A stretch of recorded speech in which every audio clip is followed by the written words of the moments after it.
Saludos. La semana pasada, mientras hacíamos este comentario, hablábamos de la ocupación por parte de las fuerzas de ocupación israelíes del hospital Kamal Adwan en la parte norte de Gaza. Hablamos que las fuerzas de ocupación israelíes estaban incendiando el hospital. Lo que no hablamos fue lo que terminó sucediendo con el personal médico. Claro, al momento que nosotros comentábamos la semana anterior, habían varios que habían sido detenidos. Pero lo más importante hoy en día, o lo más notable, independiente de que todas las vidas evidentemente valen lo mismo, el director del hospital Kamal Adwan, el pediatra Hussam Abu Safiyeh, fue fotografiado y fue grabado cuando ingresaba a un tanque israelí para ser interrogado y detenido. Una semana después de estos eventos, las fuerzas de ocupación israelíes anuncian que ellos no saben dónde está el doctor Hussam Abu Safiyeh. Señalan que no ha sido ingresado en ningún lugar de detención israelí. Y con esto, el periódico israelí Haaretz ya generaba hace unos días una nota que decía que hablaba de las desapariciones de los palestinos. La figura del detenido desaparecido en Palestina está comenzando. Por muchos años se habló de la posibilidad de que hayan palestinos que fueron detenidos por fuerzas de ocupación israelíes que murieron en detención, ya sea torturados por negligencia médica o también en ciertos casos por edad, y que en definitiva nunca fueron entregados sus cuerpos a sus familias. Hay un cementerio en la zona del Valle del Jordán, que es un cementerio sin números para esa clase de casos. Pero siempre se supo de que ellos estaban detenidos por las fuerzas de ocupación israelíes. En este caso, acá ya se está señalando una dinámica de detenidos desaparecidos, donde Israel ni siquiera ha reconocido que estos detenidos se encuentran, incluyendo el caso tan prominente como el doctor Hussam Abu Safiyeh, que se hizo famoso en todo el mundo, siendo el director que dijo que él iba a ser la última persona en salir del hospital Kamal Adwan, un hospital que fue quemado. El mismo día que ese hospital fue quemado, otros hospitales en Gaza fueron atacados por las fuerzas de ocupación israelíes, incluyendo el centro de quimioterapia en el hospital Al-Ahli, en la ciudad de Gaza, que por lo demás es un hospital anglicano, es decir, cristiano. El obispo episcopal anglicano de Jerusalén, Hossam Naum, publicó una nota de condena a esta situación. Pero al parecer, como comentábamos la semana pasada también, por un mes se permitió que Israel llevase a cabo los ataques que quiso en el caso del hospital Kamal Adwan. Un cerco de un mes a un hospital que la comunidad internacional no logró detener. Y es el contexto en el cual estamos en este momento. Siguen habiendo 70, 80 palestinos asesinados de forma diaria en Gaza, por forma directa de los ataques de la ocupación israelí. Pero no solamente eso. En Cisjordania la situación no está para nada mejorando. Los puestos de control entre las ciudades continúan demorando el tráfico bastante. Las detenciones de palestinos continúan de forma diaria. Las demoliciones de hogares también. Prácticamente 50 comunidades palestinas han desaparecido desde el 7 de octubre del 2023 en Cisjordania, no en la Franja de Gaza. Es importante recordar esto, por cuanto Israel muchas veces argumenta de que lo que está haciendo es un acto en defensa propia. Pero en lo concreto, lo que hemos estado informando desde el 7 de octubre del 2023 es que lo que está realizando Israel es un ataque en contra del pueblo palestino. Y que Benjamín Netanyahu se considera, y esto que ha sido también reportado incluso por el Financial Times y otros medios importantes a nivel internacional, él cree que está en una posición en la cual puede cambiar todas las dinámicas de la región.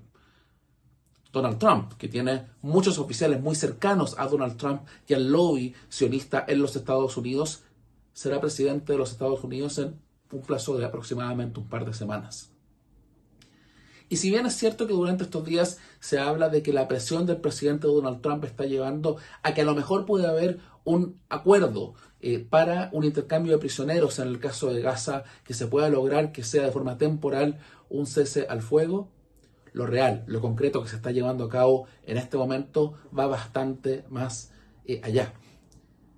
Es una situación donde cuando hablábamos de las 50 comunidades palestinas destruidas, estamos hablando de miles de personas, prácticamente 3.000 palestinos que han perdido sus hogares, sin contar las demoliciones de hogares que se continúan realizando las fuerzas de ocupación israelíes en lugares como Jerusalén Oriental, el Valle del Jordán o el sur del Jalil, Hebrón.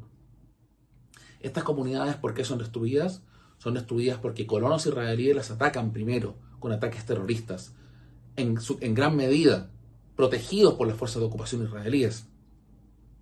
Naciones Unidas esta semana que está terminando ha emitido un informe señalando de que el año 2024 es el año donde más ataques de colonos israelíes ha habido. Uno se puede quizás preguntar, ¿dónde se encuentran esos colonos? Israel, que clama ser una democracia que tiene un sistema judicial que funciona, ¿cuántos de esos colonos están detenidos en estos momentos? ¿Cuántos de esos colonos en estos momentos están cumpliendo las penas necesarias para cargos como atacar, intentar quemar una familia completa, atacar una mezquita, atacar una iglesia, destruir campos de olivos, destruir hogares, destruir vehículos? ¿Cuántos están sirviendo? La respuesta es que esos colonos están extremadamente bien representados en el gobierno israelí. Un gobierno israelí que tiene un alto componente de colonos y de colonos bastante ideológicos por lo demás. Y el juego de culpar a que una persona como el señor Ben Gvir, el ministro de Seguridad Nacional, un colono ilegal extremista en la zona de Hebrón, o el señor Smotrich, el ministro de Finanzas, que de facto es el gobernador de todo el territorio donde estamos en este momento, Cisjordania, como que ellos son los culpables, no. Ellos fueron llevados a un gobierno por Benjamín Netanyahu, y que hoy en día Benjamín Netanyahu, que es un extremista, que ha dedicado su vida política a exterminar la idea de un Estado palestino independiente, a destruir las perspectivas de un proceso de paz, ese Benjamín Netanyahu hoy en día es el moderado en el gobierno israelí. Pero acá hay algo más importante. El problema no es Netanyahu. Las políticas de Benjamín Netanyahu sobre el pueblo palestino continúan siendo materia de consenso dentro de Israel. No hay debates en el Parlamento israelí donde realmente se cuestione la política del gobierno. A pesar de que existen ciertos miembros del Parlamento israelí que se han levantado sus voces, bastante mínimos por lo demás, y que no suman bastante más que los 12 miembros del Parlamento israelí que son palestinos y que son completamente atacados y discriminados por las leyes israelíes. En un caso, 65 leyes que solo discriminan en contra de los ciudadanos palestinos de Israel, y también, en este caso, dentro del Parlamento israelí, llamados terroristas, que incitan a la violencia, etc. Y dentro de ese contexto, un grupo de 8 prominentes miembros del Parlamento israelí, del partido Likud, del señor Netanyahu, han llamado literalmente a Israel en una carta firmada al gobierno israelí, a que destruyan todas las posibilidades que hayan para que palestinos de la zona norte de Gaza puedan acceder al agua o a la electricidad.